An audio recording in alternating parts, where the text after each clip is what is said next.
Hello from Hong Kong and hello from inside my Tesla Model S. In this video I will discuss the recent Tesla car crash that occurred in Hong Kong on July 22nd, 2020. I will also show you two clips of the actual crash which are quite shocking.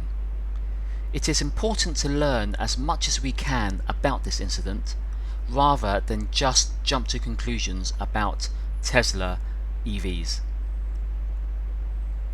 So here is a photo of the crashed Model S, which is similar to the Tesla that I drive.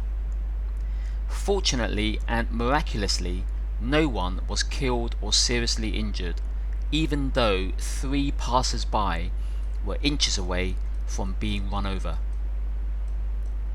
The front of the Tesla is badly crumpled, which is a good thing, but you can clearly see that the cabin area is very much solid and intact.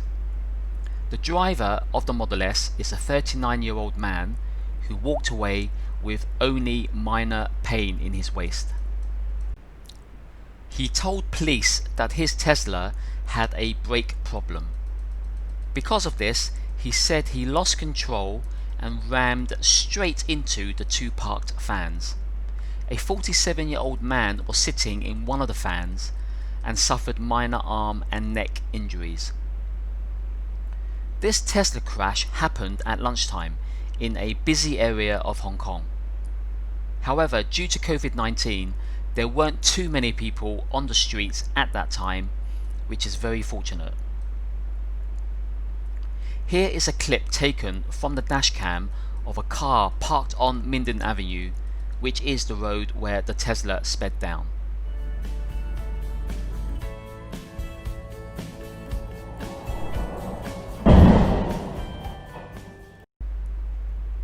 Here is a clip of the same incident taken from a CCTV camera of a car park company.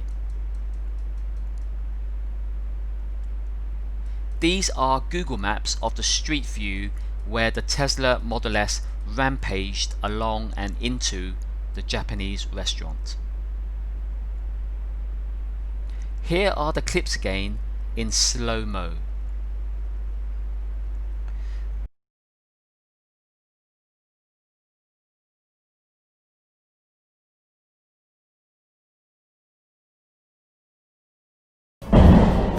The first observation that comes to mind is, why is the Tesla traveling fast along such a short stretch of road? Second, the vehicle lights are on, but the brake lights are not on, which may indicate that the brake pedal was not used and/or the regenerative braking was not enabled.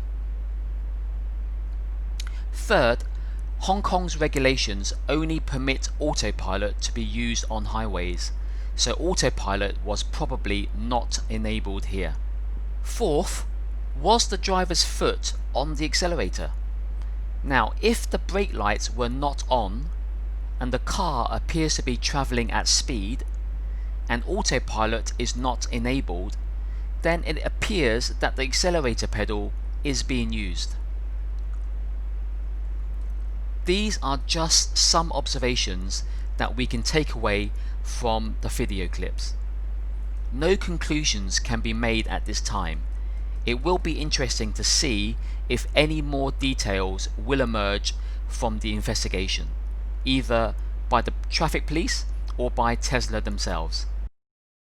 Anyway, what do you think? Please share your comments below. Please subscribe if you like, and click notify if you please. Thank you.